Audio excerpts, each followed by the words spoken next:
Hi, everyone. Thank you for joining me. My name is Suzanne Wagner, and I do a daily numerology and astrology blog. And today's is for the 13th of August, 2022. If you add all those numbers together, you get the number 18. And if you add the 1 and the 8 together, you get the number 9. The exploration of the number 9 inspires us to reach for the magic and mystery in life. Growth always requires risk.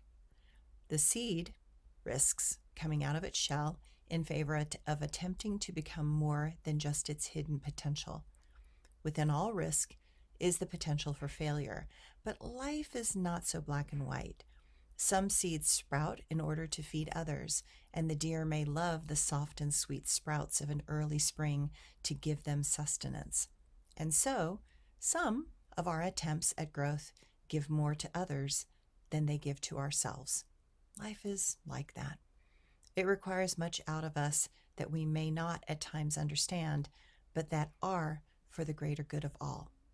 The number 9 is life itself. The complex patterns of life and death are natural for everything in this universe. Stars are born and will die. Planets are created, destroyed, and in that destruction will reform into something else. We are manifestations of many forms of life that have struggled to survive and thrive in this complicated world. Life requires understanding to navigate all the challenges, dangers, and effort required to thrive.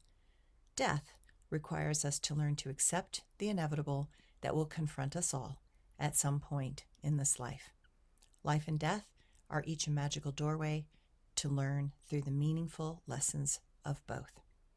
And karma represents the laws that govern this reality, that give us the framework to explore this physical plane of existence while using it as a tool for enlightened awareness. The astrology for today. The moon in Pisces is always a deepening experience for us emotionally. I know that with the intensity of this week's Uranus, Leo, Sun square, Moon in Aquarius opposition, that is probably the last thing anyone wants to hear. The best way to deal with such moments is to recognize that the energy inside and outside is raw and designed to bring up old patterns of wounding. During such moments, try to be very kind to yourself and others, as compassion is always a better choice over allowing the fear to overwhelm the senses. If we do, then rational options go out the window and we become controlled by our primal reptilian brain. Remember, emotions are not always real, but they can feel really real.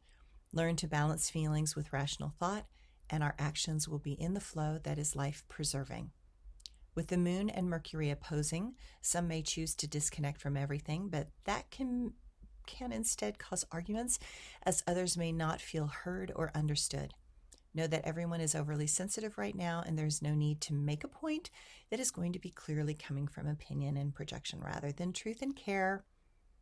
The moon and Uranus will be in a sextile, and while that asks us to trust the flow, we are also feeling a Saturn and Sun moving towards an opposition.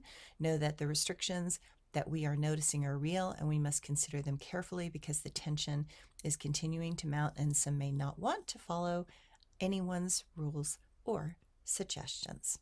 Thanks, everyone.